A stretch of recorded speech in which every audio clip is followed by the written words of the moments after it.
সুধী প্রিয় শ্রোতা দর্শক মন্ডলী, আপনারা যে যেখান থেকেই দেখছেন দৈনিক আড্ডাবাজি পর্ব 27, সকলকেই আন্তরিক ভালোবাসা এবং শুভেচ্ছা। আজকের দৈনিক আড্ডাবাজিতে আমার সাথে যুক্ত হয়েছেন আড্ডা দিতে একজন গল্পকার, একজন কবি, রেহানা বিথি। তার সঙ্গে অনেক অনেক আলাপচারিতা করব, গল্প করব, শিল্প সাহিত্য এবং তার ব্যক্তি জীবন নিয়ে আমরা মোটামুটি আলোকপাত করবার চেষ্টা করব।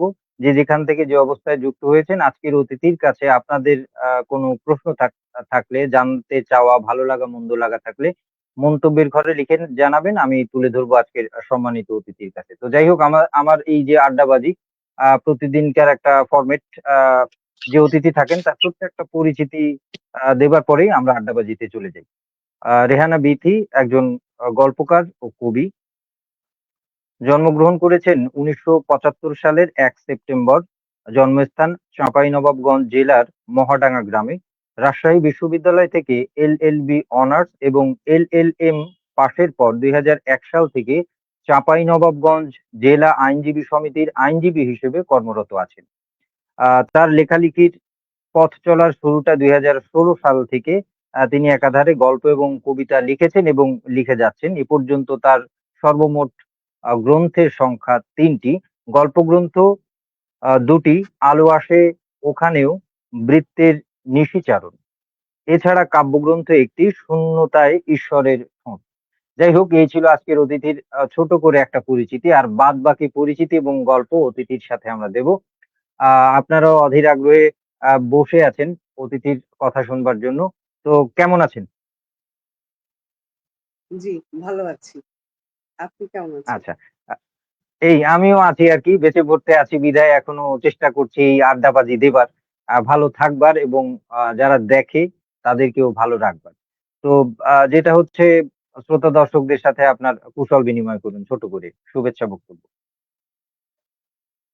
সবাইকে শুভেচ্ছা এবং যারা যুক্ত আছেন সকলকে তাদের সহ অন্যান্য ফেসবুকে যারা আমার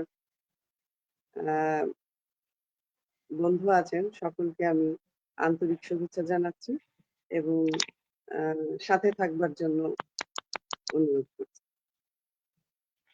আচ্ছা।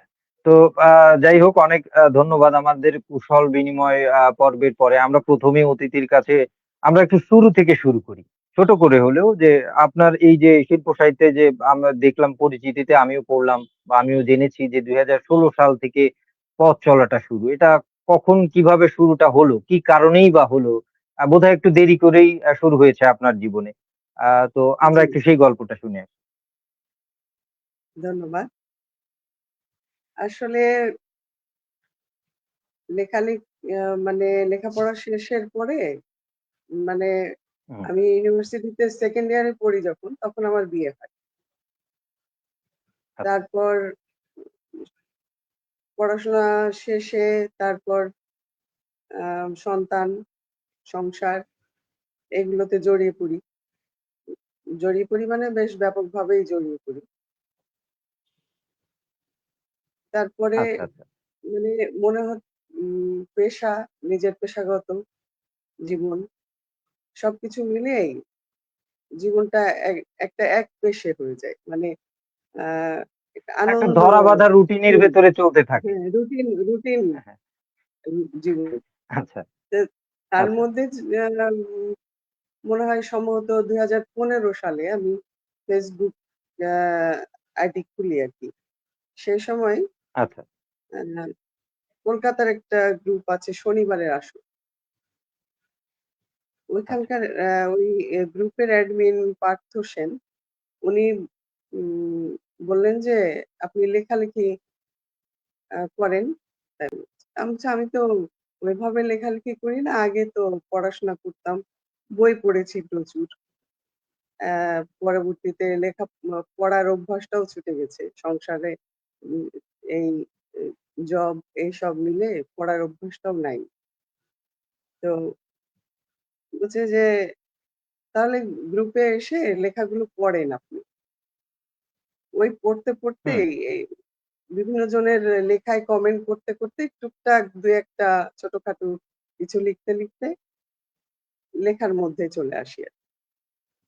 আচ্ছা আচ্ছা, এভাবে শুরু হলো। প্রথম আর এমনি যে বা আপনার স্কুল জীবন, মাধ্যমিক, উচ্চ মাধ্যমিক কিংবা বিশ্ববিদ্যালয় জীবনে যখন পড়াশোনা করেছেন, তখন কি সাহিত্য রিলেটেড কোনো কর্মকাণ্ডের সাথে যুক্ত ছিলেন কিনা, বা হবার বাসনা ছিল কিনা, কিংবা এই বই পড়ার অভ্যেসটা ছিল কিনা, উপন্যাস, গল্প, কবিতা এরকম স্পেসিফিকলি?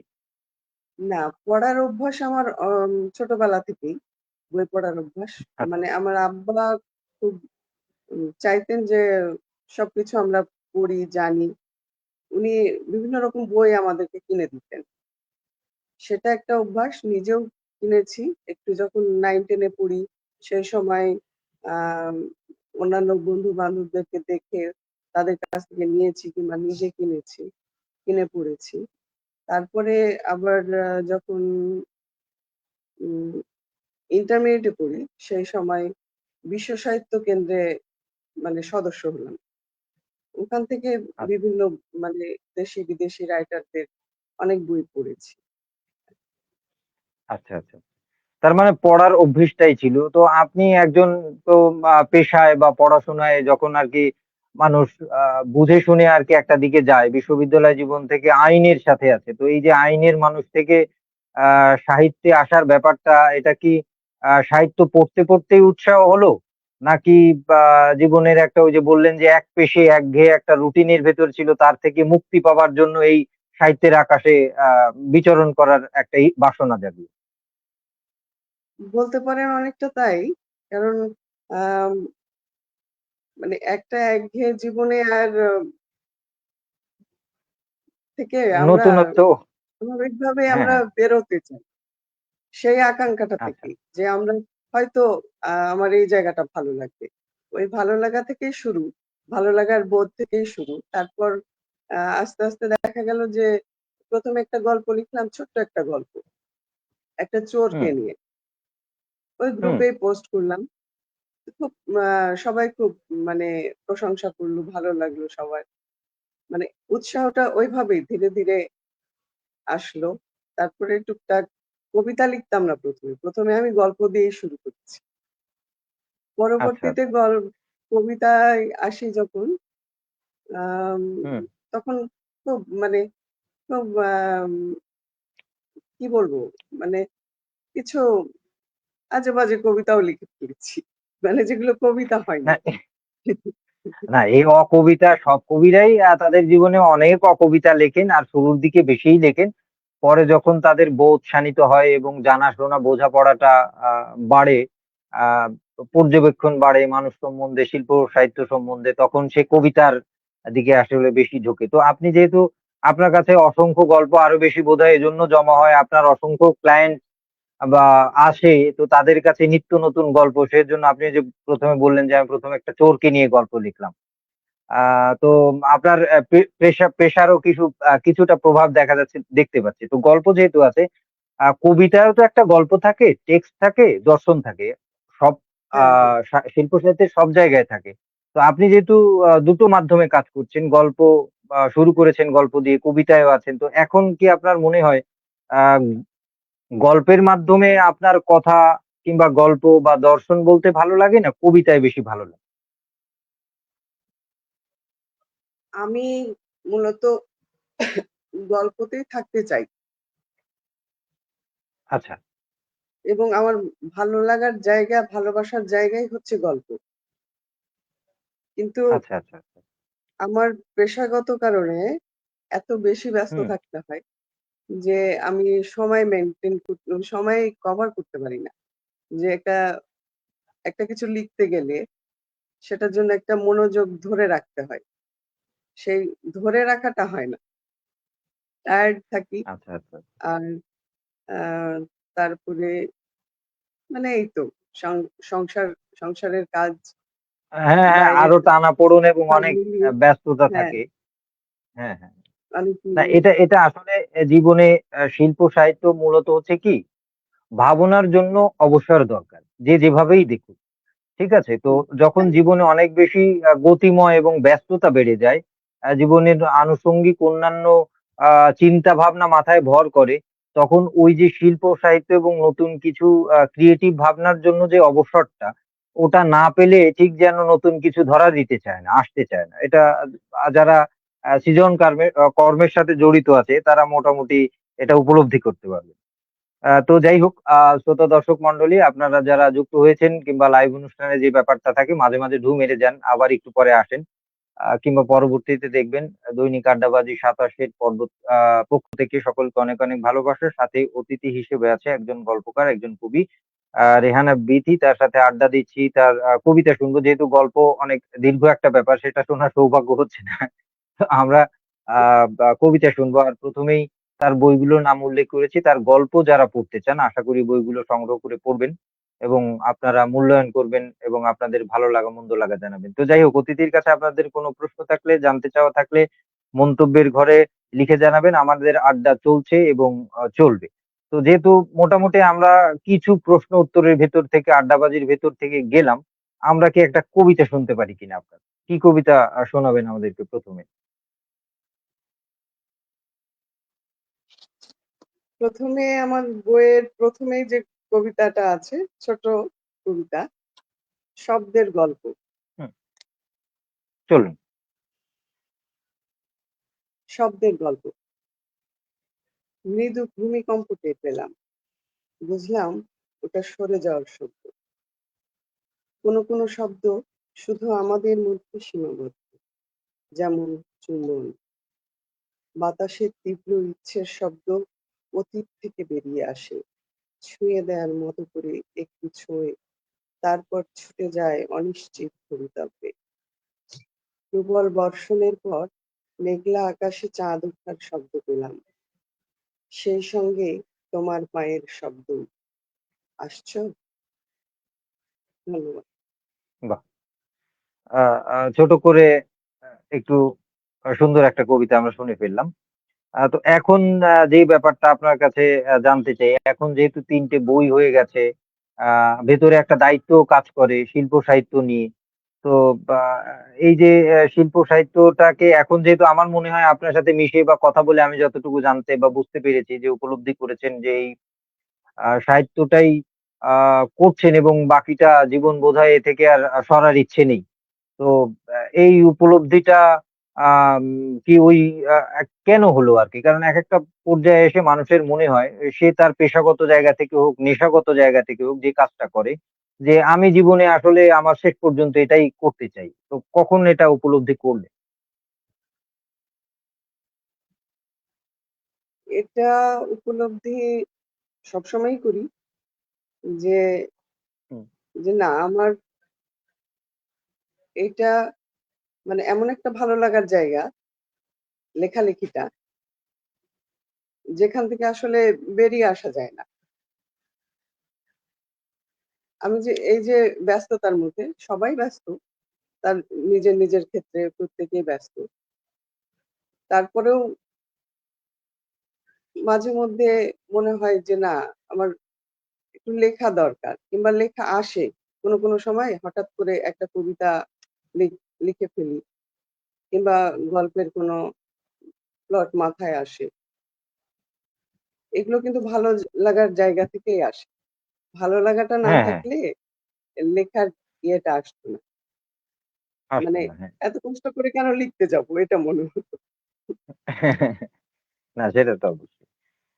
তো যাই হোক, এখন যেহেতু এই উপলব্ধিটা হয়েছে, এখন আপনার কাছে যেহেতু আপনি বলেছেন আপনার পড়াশোনাটা সেই ছোটবেলা থেকেই পড়ার প্রতি একটা আগ্রহ আছে। বিভিন্ন ধরনের শিল্প সাহিত্য সহ অন্যান্য বিভিন্ন পড়াশোনার ভেতর দিয়েই গিয়েছেন বা এখনো আছেন।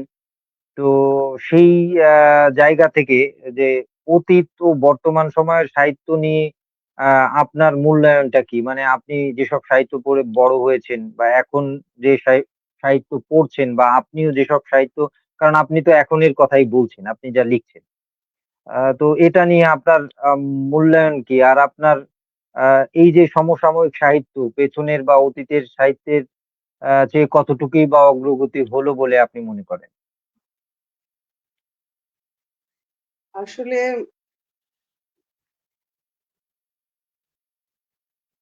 অতীতের সাহিত্য আমাদের মূল, আমাদের শেকড় ঐতিহ্যকে ধারণ করে আছে। আর বর্তমান হচ্ছে সেই শেকড় কে আমরা শেকড় থেকেই আমরা অগ্রসর করছি। বিষয়টা এমনভাবে দেখি আমি। আর তুলনা এখনকার যে আর্থসামাজিক পরিবর্তন, বৈশ্বিক পরিবর্তন সবকিছু সবকিছু মিলেই অ্যা সাহিত্যেও একটা প্রভাব তো পড়েছেই সবকিছুর। হ্যাঁ, আগের যেমন বিষয়গুলো ছিল প্রেম, বিরহ, আম জীবন সংগ্রাম, গ্রামীণ জীবনের পটভূমি নিয়ে লেখা আ কবিতাগুলি, সেই চর্যাপদ থেকে শুরু করে মঙ্গল কাব্য, তারপর বাউল গান, পালা গান এই সমস্ত তখনকার জীবনযাত্রাকে নিয়েই প্রেম ভালোবাসা এইসব নিয়েই ছিল। কিন্তু এখন তো বিভিন্ন রকম আমাদের আ আম মনস্তত্ত্ব, আমাদের রাজনীতি, আমাদের চিন্তাধারা সবকিছু একটা মানে ব্যাপক পরিবর্তন হয়েছে। এই পরিবর্তনের প্রভাব আ সাহিত্যেও পড়েছে। সাহিত্যেও সেগুলো আসছে গল্প, কবিতায় আসছে, নানাভাবে আসছে বিভিন্ন জনের লেখায়। উম হুম। তখন তখনকার লেখা পড়ে আ আনন্দ পেয়েছি, এখনকার লেখা পড়ে আনন্দ পাই না এরকম না। এখনো অনেকে ভালো লেখেন, অনেকে ভালো লিখছেন এবং হুম। আ এটা মানে আমরা আমরা কিন্তু যারা লেখালেখি করছি তারা কেউই শেকড় থেকে বিচ্ছিন্ন হয়ে নয়। সবাই ওই শেকড়কে ধরেই এগোচ্ছি এবং আচ্ছা, আচ্ছা। আমরা যে আধুনিক যুগে, আধুনিক প্রযুক্তির যুগে আ চলে আসছি। কিন্তু তারপরেও আমরা কিন্তু ওই পুরনো বোধ এগুলোকেই অগ্রসর করছি আরকি। আমার যেটা মনে হয়। আচ্ছা, আচ্ছা। মানে আপনি যেটা আরকি পরম্পরায় আমরা আছি, শেকড়েই আছি, শেকড় থেকে আস্তে, আস্তে বিস্তৃত হচ্ছে। আসলে মানুষের অনুভূতির জায়গাগুলো তো একই রকম আছে। প্রকাশভঙ্গি, ভঙ্গিমা কিংবা উপস্থাপনাগুলো হয়তো আলাদা আছে। আগে হয়তো এইসব ভিজুয়াল মিডিয়া ছিল না। আগে আপনার সাক্ষাৎকার আমি যদি নিতাম, আমি হয়তো একটা কাগজ কলম নিয়ে সাক্ষাৎকারটা নিতাম। হ্যাঁ, হ্যাঁ, কিন্তু হ্যাঁ, এখন সাক্ষাৎকারটা আমি ভিজুয়াল নিচ্ছি। কিন্তু মূল বিষয় তো সাক্ষাৎকার। ঠিক আছে? হ্যাঁ, আগে হয়তো হ্যাঁ, মানুষ লাইফস্টাইল দেখার জন্য পত্রিকা বা কোনো ম্যাগাজিন প্রিন্ট মিডিয়ায় রাখতো যে অমুক একজন কবি তার লাইফস্টাইল এইটা হচ্ছে। এখন তার লাইফস্টাইল এর জন্য তার ব্লগ কিংবা তার পেজ কিংবা তার সোশ্যাল মিডিয়া প্ল্যাটফর্ম ফলো করে। যে তার লাইফস্টাইলটা কি। তো ঘটনাটা আমার যেটা স্বাভাবিকভাবে মনে হয় যে ঘটনাটা এরকমই। আমরা শুধু আগে যেমন আমার যেমন মনে হয় আগে ফর্ম পূরণ করেছি কাগজ কলমে লিখে, লিখে। এখন অনলাইনে ফর্ম সাবমিট করি একই জিনিস। বাবার নাম, মায়ের নাম, জন্ম তারিখ। তো হ্যাঁ, মূল সেটাই বিষয়টা একই আছে। হয়তো একই আছে। হ্যাঁ, উপস্থাপনাগুলো আলাদা হয়ে গেছে। আগে হ্যাঁ, হয়তো সেটা তো মানুষ অনেক হবেই। চিঠির সেটা হ্যাঁ, হ্যাঁ, হ্যাঁ, হ্যাঁ, এটা সময়ের সঙ্গে, সঙ্গে মানুষের ভাষা, মানুষের প্রকাশভঙ্গি সবকিছুই চেঞ্জ হচ্ছে। মানে এটা হ্যাঁ, হ্যাঁ। স্বাভাবিক। এটাই স্বাভাবিক গতি। অস্বাভাবিক হ্যাঁ, কিছু না। এটাই আসলে যুগকে অস্বীকার করার তো আর কিছু নেই। আর যুগকে অস্বীকার হ্যাঁ, বা মানে করতে পেরেছে বলেও সময়কে কে অস্বীকার করে? সময় একেকটা যুগ, একেকটা সময় একেকটা আ আবহাওয়া নিয়ে আসে। সেই আবহাওয়ার চেয়ে আরো বেশি আপডেট থাকতে হয় একজন ক্রিয়েটিভ মানুষকে। এটা হচ্ছে আমার মনে হয়। তো যাই হোক হ্যাঁ, হ্যাঁ। আলাপচারিতা তো চলতেই থাকবে। আ শ্রোতা দর্শক মন্ডলী আপনারা দেখছেন দৈনিক আড্ডাবাজি ২৭। আজকে অতিথি হিসেবে আমার সাথে আছে একজন গল্পকার, একজন গুলি আ কবি রেহানা বিথি। তো তার সাথে আড্ডা দিচ্ছি। আর আপনাদের যে ব্যাপারটা আপনাদের ভালো লাগলে এ এই শিল্পীর কথা বেশি, বেশি করে ছড়িয়ে দিন। কারণ সুন্দর বেশি, বেশি ছড়াক আমরা এটা চাই। কারণ সবদিকে যে শুধু আম আ বাজে ব্যাপার আছে অনেকেই আছেন বলে যে এই যে এখন যে ডিজিটাল বাজে সময় এলো, যুগ এলো শুধুই খারাপ হচ্ছে। খারাপ না সবখানেই মূলত এই যে ডিভাইসটা, ফোনটা কিংবা এই যে টেকনোলজি এই যে সোশ্যাল মিডিয়া এখানে এই যে আমরা যুক্ত হচ্ছি, আমরা কথা বলছি। এখানে ভালোও করা সম্ভব, মন্দও করা সম্ভব।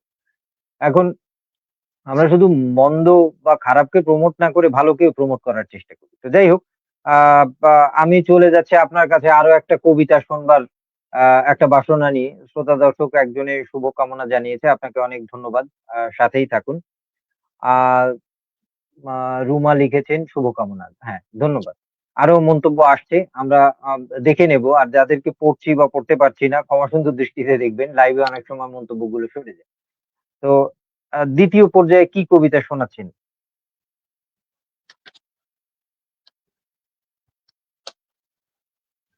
আচ্ছা, এটা একটু তুলনামূলক বড় কবিতা। খুব বেশি আচ্ছা বড় আচ্ছা, না। হুম, বোহেমিয়ান। আচ্ছা, ঈদ থেকে ঘুরিয়ে ফিরিয়ে দেখি, না মানুষের কনিষ্ঠ আঙুল ধরে। সংক্রান্তির পূর্বদিনেই নীল হলুদ ঘুড়ি আকাশের যমুনায়, নৌকায় ছই নেই, আমি শুয়ে আনচান আকাশ দেখি। আমার নেই এবেলা ও বেলার তারা, একটি ফড়িং ভর্তি পাট সারা মেলা। আমি কি মরে গেছি? কই, মৃতদের গান তো আসে না ভেসে। নৌকায় দেহ রেখে বাঁচার মতো করে উঠে বসি, শ্যামলী মাটির বুকে গড়াগড়ি দিই। অবাঞ্ছিত শ্বেত শুষে নেয় ত্বকের জিহ্বা, চোখ দুটো রেখে দিই ফড়িংয়ের চোখে। বেঁচে আছি ভেবে অথই ফুল ফুল জলে গোল্লা ছুট খুলি। হাঁটু কাদায় উনুন বসিয়ে ভাবি, একদিন আমরা না হয় চড়ুইদের পাতে ভাত রেখে খাবো। বাহ!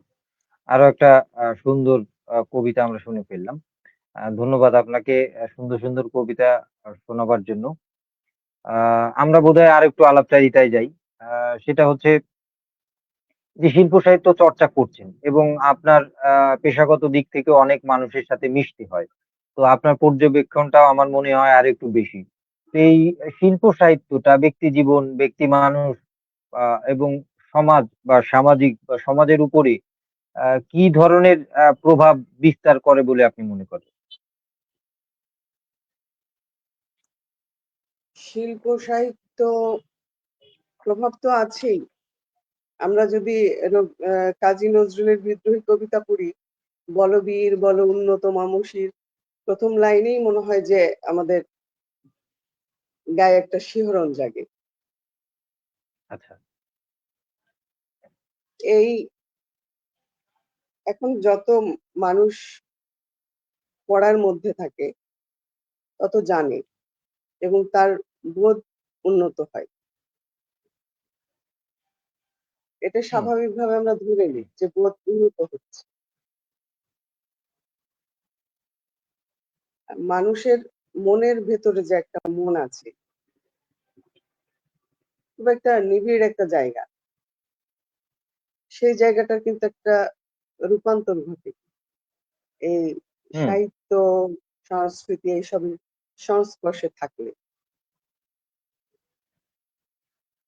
আর এই রূপান্তর অবশ্যই সমাজে পরিবর্তন আনে। কিছু কিছু তো পরিবর্তন আনেই। এখন যে যুবক, এখন পরিবর্তন বলতে কি শুধু ভালো দিকেও আনে না মন্দ দিকেও আনে? মানে কি মনে হয় যে শিল্প সাহিত্য কি শুধু ইতিবাচক দিকও আছে না নেতিবাচক দিকও আছে? সেটা দেখতে গেলে তো সবকিছুরই ইতিবাচক নেতিবাচক দুটো দিকই থাকে। এখন হুম, আহ এখন কে কিভাবে নিচ্ছে, একটা হয়তো হুম, হুম, হুম, একটা আম, ইয়া একটা প্রস্টিটিউটের জীবন কাহিনী নিয়ে একটা গল্প, হুম, সেটাতে স্বাভাবিকভাবে কিছু শব্দ আসবে, কিছু মানে বর্ণনা আসবে, সেই পেশা রিলেটেড। এখন সেইটা পড়ে একটা শুভবোধ সম্পন্ন একজন মানুষ, সেই এক হুম। তার কাছে বিষয়টা একরকম ভাবে আসবে। আর যখন মানে সেরকম একজন মানুষ সেটা পড়বে, সে কিন্তু সেভাবে অনুধাবনই করবে না বিষয়টা। আচ্ছা, আচ্ছা, আচ্ছা। সে হুম। শুধু ওই খারাপ শব্দচয়ন গুলোকেই শব্দগুলোই দেখবে। দেখবে কিন্তু ওর হ্যাঁ, অন্তর্নিহিত মর্মার্থ দেখবে না যে এটাও একটা মানুষের জীবন কাহিনী।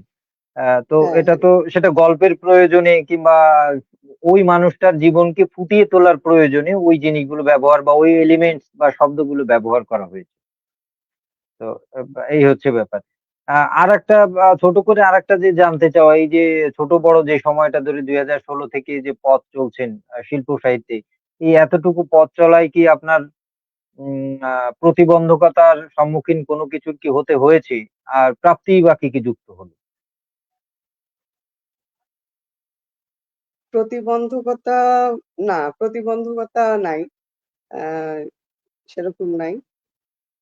সেরকম নাই বলতে আমাদের ফ্যামিলিতে শিল্প সাহিত্যের সঙ্গে জড়িত সেরকম কেউ নাই। আমার আচ্ছা, শ্বশুরবাড়ির আচ্ছা। ফ্যামিলি, আমার মামার বাড়ি, আমার নানা-নানির বাড়ি, ওই ফ্যামিলি।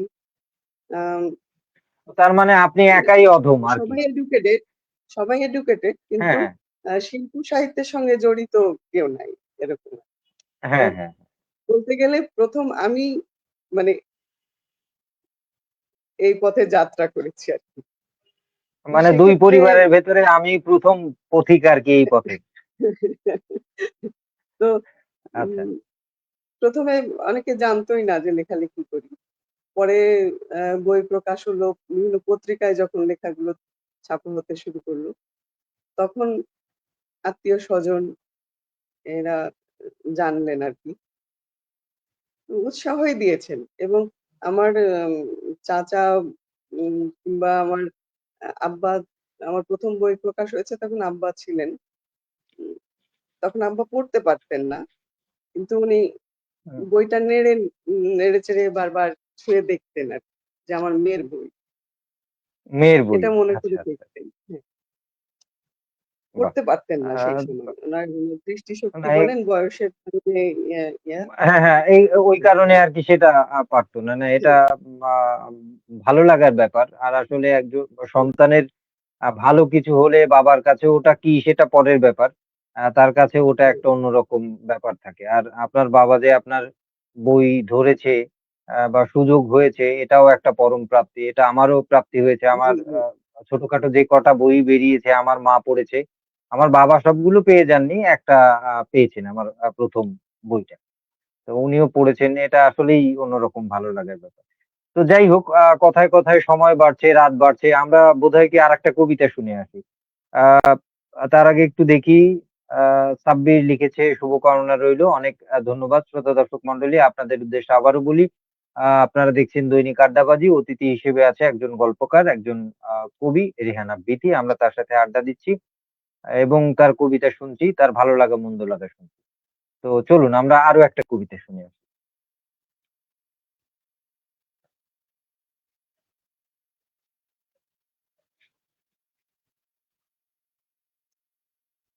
শোক বা বিষাদের গান। আমার সেখানে তোমার নিঃশব্দ নিঃশ্বাস, ওইখানে গোলাপ ধোয়া জল। বললে, স্নান সেরে লিখে ফেলো আমার জীবন। আলস্যে ভাসছি আমি। তোমাকে আমি কতটুকু চিনি? কারো জীবন লিখতে গেলে তো পান করতে হয় মরণ মাদক। পেয়ালা ধরিয়ে দিলে হাতে। তোমার জীবন লেখার আগেই বুঝি ভুলে যাব আমার মৃত্যু শোক। আহা! তবে তাই হোক, তাই হোক। বাহ! আ আরো একটা প্রেমময় সুন্দর কবিতা আমরা শুনলাম। এখন একটু সাহিত্যের বাইরে আপনার ব্যক্তি জীবনে বা আপনার চর্চার জায়গা থেকে একটু জানতে চাই। আপনি যেহেতু একজন লয়ার, আ আইনি পেশায় আছেন। তো আইনি পেশায় এবং আমি যতদূর জেনেছি আপনি বোধহয় ক্রাইম সেক্টর এই দিকে কাজ করেন। তো সব মিলিয়ে আ এই ব্যাপারটা আপনার কাছ থেকে জানতে চাই। স্পেসিফিকলি আমারও আইন সম্বন্ধে যে খুব ভালো জ্ঞান আছে তা না। আমরা একটু জেনে নিলাম যে বিষয়ে এক্সপার্ট এবং আইনি যেকোনো ধরনের সুযোগ সুবিধা পেতে কারণ সাধারণ মানুষের যেটা একটা ভীতি মানে কোর্ট কাছারি এবং এই আইন কানুন, থানা পুলিশ এটা নিয়ে আমাদের দেশের মানুষের কিন্তু একটা ভীতি আছে। এটা আপনিও জানেন। তো এই ব্যাপারে তাদের উদ্দেশ্যে আপনার পরামর্শ কি থাকবে? না, উম ভয় পাওয়ার কিছু নেই। মানে ওকালতি পেশাটা এমন যে আমরা চাইলেই হাসি মুখে কথা বলতে পারি না সবার সঙ্গে সবসময়। অনেক সময় আচ্ছা। মেজাজ রুক্ষ হয়ে যায়। মানে এত মানে বিভিন্ন শ্রেণী পেশার মানুষ বিভিন্ন জন আসেন, সবার সঙ্গে কথা বলতে, সবাইকে সন্তুষ্ট করতে সবসময় পারা যায় না। তারপরেও হ্যাঁ, চেষ্টা করি আর ভয়ের কিছু নেই। আমরা ভীতিকর কিছু না। অনেকের ধারণা আছে যে উকিল মানেই মিথ্যা কথা বলে। উকিল কিন্তু হ্যাঁ, হ্যাঁ, হ্যাঁ। আইনের বাইরে একটা কথাও বলতে পারে না। উকিলের আমরা যে এজাহারটা হাতে নিয়ে মামলাটা পরিচালনা করি, যে এফআইআর টা সেইটাতে হুম, যতটুকু লেখা আছে তার বাইরে কিন্তু আমাকে সাক্ষীর মুখ থেকেও একটা কথা বের করার অধিকার নাই কিংবা তাকে প্রশ্ন করারও অধিকার নাই তার বাইরে। কিংবা সাক আ যে আ বলবে, বাদী যে বলবে তারও কিন্তু ওর হুম। বাইরে ওই আ তার আর্জির বাইরে বলার কোনো এখতিয়ার নাই। আচ্ছা, আচ্ছা। বললেই আ বললেই ঝামেলা আরকি। বেশি কথা হ্যাঁ, কম মানে ওইটুকুর বাইরে বললেই ঝামেলা। প্রয়োজনের তাকে হ্যাঁ, নানানভাবে আ প্রয়োজনের বাইরে কথা হ্যাঁ, বললেই তখন হচ্ছে কি কেসের ভেতরে বোধহয় অন্যরকম ব্যাপার চলে আসে। তখন দেখা হ্যাঁ। যাচ্ছে রায়টা অন্য যেমন পক্ষে চলে যাবে। আরেকটা বিষয় আছে, আরেকটা আ মামলা আমি করি। ওই লিগ্যাল এইড এর মামলা। আচ্ছা। সেখানে সরকারি খরচে সমস্ত মামলার সমস্ত খরচ সরকার থেকে বহন করা হয়। মানে হুম, আমাদেরকে বিলও দেয় সরকার থেকে আরকি। তো আচ্ছা। সেই সেসব মামলায় একেবারে যারা প্রান্তিক পর্যায়ের মানুষ, নিঃস্ব, অসহায় একেবারে, যাদের মামলার খরচ জোগানোর মতো মানে অর্থসঙ্গতি নাই, ওই হ্যাঁ, অ্যা হ্যাঁ, হ্যাঁ। তাদের জন্যে এই বিষয়টা। এবং তারা আচ্ছা, আচ্ছা, আসেন, আচ্ছা। তাদেরকে ওই অফিসের লিগ্যাল এইড অফিসের মাধ্যমে আমাদের কাছে মামলা পাঠানো হয়। ওখান থেকে আমরা হুম। মামলাগুলো পরিচালনা করি। পরিচালনা করেন। আচ্ছা এই যেহেতু এই সাথে একটু জেনে নিই আপনার অ মোটামুটি একটা বড় অভিজ্ঞতা আপনার পড়াশোনা এবং প্র্যাকটিসের জায়গা থেকেই আমার মনে হলো। আ এই আইনি পেশায় আছেন যেহেতু বা ওকালতি পেশায় আছেন। তো এখান থেকে আপনার কোনো একটা কেস আপনার জীবনে যেটা আপনি করেছেন যেই কেসটা লড়ে আরকি আপনার মনে হয়েছে শান্তি বা আপনার হৃদয়কে ছুঁয়ে গেছে। এরকম কোনো ঘটনা কি মনে পড়ে বা বলতে চান? একটা মামলা ছিল, মামলাটা আসামি উম খালাস হয় শেষ পর্যন্ত। আসামি পক্ষে ছিলাম। হুম, আসামি এত খুশি যে পরবর্তীতে উনি আমাকে একটা গিফট নিয়ে আসছিলেন। একটা আমাদের এদিকে কাঁসা বিখ্যাত, জানেন হয়তো হুম, হুম, হুম। নবাবগঞ্জে। তো সেই কাঁসার একটা প্লেটে আমার নাম খোদাই করে লিখে একটা স্ট্যান্ড সহ এখনো আছে সেটা আমার ইয়ার মধ্যে, শোকেসের মধ্যে আচ্ছা, আচ্ছা। নিয়ে হ্যাঁ, হ্যাঁ। আসছিলেন। না আসলে আসলে মানুষ তো একদম আ কি বলে একদম বিপদগ্রস্ত হয়ে যখন আর উপায়ন্তর থাকে না, তখনই তো হ্যাঁ, মানুষ হ্যাঁ, অধিকাংশ ক্ষেত্রেই আইনের শরণার্থী হয়। তো এরকম মুমূর্ষু অবস্থা থেকে একজন ডাক্তার আর উকিল যখন মানুষকে উদ্ধার করে এবং আমাদের সমাজে শুধু না পৃথিবীতেই বোধহয় ডাক্তার আর উকিল এর কাছেই মানুষ গিয়ে আরকি একদম কনফেশন করে আরকি। একদম মনের কথা বা লুকানো কথা হ্যাঁ, যা পৃথিবীর কাউকে বলে না ডাক্তার এবং উকিলের কাছে গিয়ে বলে। কারণ হ্যাঁ, সে হ্যাঁ, উদ্ধার বলতেই হয় চায়। বাধ্য। তার হ্যাঁ, হ্যাঁ, বলতে হয়। আর ডাক্তার আর উকিলের কাছে আ মিথ্যার আশ্রয় নিলে তো সে তার সেবাটা পাবে না। সে ওই মুক্তিটা পাবে না।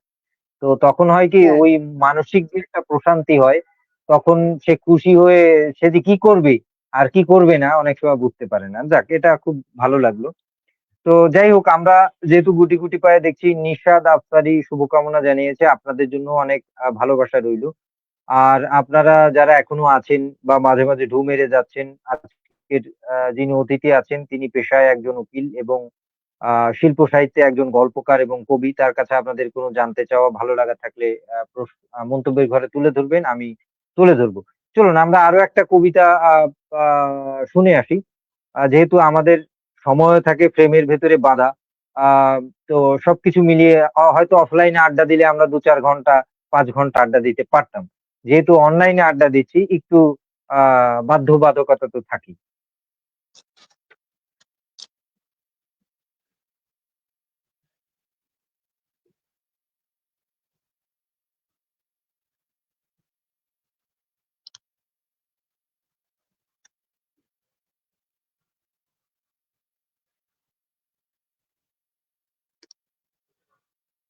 কবিতা শিরোনাম হচ্ছে মাতুম। আচ্ছা। শতচ্ছিন্ন জামার মতো পড়ে আছে মুখ, দেহ, পর্বতের সূক্ষ্ম কারুকাজ এবং সুগভীর খাদ গোলাপি শাল জড়িয়ে। মন ভালো করা কোনো গান বাজছে দূরে। ১ পা, ২ পা, ৪ পা এগিয়ে যায় শান্ত পুতুল।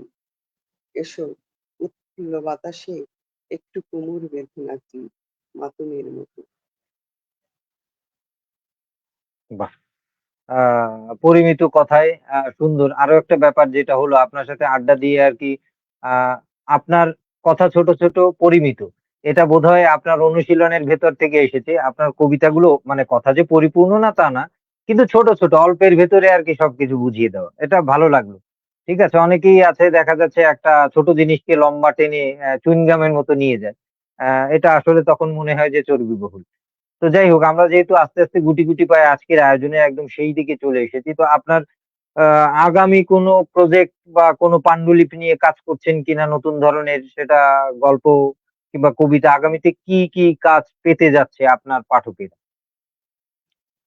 উম কবিতা তো আছে অনেকগুলো। এবারও কোনো প্রস্তুতি নাই এ পর্যন্ত আমার কোনো বই করার। আম গল্প বই করলে করা যাবে। কিন্তু হুম। প্রস্তুতি না এখনো অনেক সময় পর্যন্ত আছে না এক্সপেরিমেন্টাল নাই। অনেকেই আছে দেখা যাচ্ছে এমনও শিল্পী বা সাহিত্যিককে চিনি ছবি আঁকে মানে পেইন্টিংস করে কিংবা কবিতা লেখে কিংবা গান গায়। তো দেখা যাচ্ছে সে একটা এক্সপেরিমেন্ট করে ২ বছর ৩ বছর ধরে যে এই কাজটা আমি এভাবে করছি। এরকম কি কোনো কাজ করা হয়? প্ল্যানিং এ থাকে প্ল্যান করে নাকি চলছে যখন একটা পান্ডুলিপি হয়ে গেল তখন হয়তো ভাবা হয় যে বই করব? একটা প্ল্যান আছে যেটা উপন্যাস, উপন্যাসের জন্যে। আচ্ছা, আচ্ছা বাহ! কিন্তু তা আমি ওই যে এটাও একটা সুসংবাদ আপনার সময় পাঠকের জোটাতে জন্য। পারি আমরা না। জেনে নিলাম আগাম। হ্যাঁ, হ্যাঁ। সময় জোটাতে পারি না। আচ্ছা, আচ্ছা। মানে উপন্যাস তো আরো হুম। বিশাল ব্যাপার লিখা। গল্প আমি একটা হ্যাঁ, গল্প হ্যাঁ ২ ব্যাপ্তি, দিনে ৩ ব্যাপ্তি। দিনে লিখে ফেললাম। কিন্তু আ কবিতা আমি উম ০.৫ ঘন্টা বসলেই আমি একটা কবিতা লিখে ফেললাম। কিন্তু উপন্যাস তো তা হবে না। আমাকে ধারাবাহিকভাবে আম মাথায় রেখে ঘটনা চরিত্র সব মাথায় রেখে লিখতে হবে। এখন হুম। দেখা যাক আচ্ছা। যদি না লিখতে হবে কার্যকর হয় উপন্যাসে তাহলে আরো একটা ব্যাপার আছে। উপন্যাস তো একটু বড় হয় আপনি যেটা বললেন, একটা দীর্ঘ ব্যাপার। হ্যাঁ, তো অনেক সময় লেখক নিজেই যখন লেখে অধিকাংশ ক্ষেত্রে যেটা হয় ১ম এ হয়তো অনেকগুলো এপিসোড বা পর্ব লিখেছে সেগুলো আবার রিভাইজ করা লাগে। হয়তো কি লিখেছে? কারণ হ্যাঁ, ওই জায়গার হ্যাঁ, সাথে হ্যাঁ। পরের পর্বগুলোর সূত্র তো মিল থাকার দরকার আছে। না হলে তো হুম, হুম, এলোমেলো হয়ে হুম, যাবে ক্যারেক্টারে, হুম, ডায়ালগে, হুম, প্রেক্ষাপটে। তো এই কারণে ওটার জন্য একটু সময়ের প্রয়োজন। আর শুধু সময় না আরো কাজ থাকে। যেমন সেখানে সে কি, কি তথ্য দিচ্ছে। কারণ অসংখ্য আ তথ্য তো ওর ভেতরে থাকে। তার জন্য পড়াশোনাটাও খুব জরুরি হয়ে পড়ে। ঠিক আছে? হুম, যেমন হুম, একজন আ একটা কবিতা আপনি আপনার ভেতরে হয় কি আ যেসব তথ্য আছে তার থেকে একটা নির্যাস নিয়ে মানুষ কবিতা লেখে।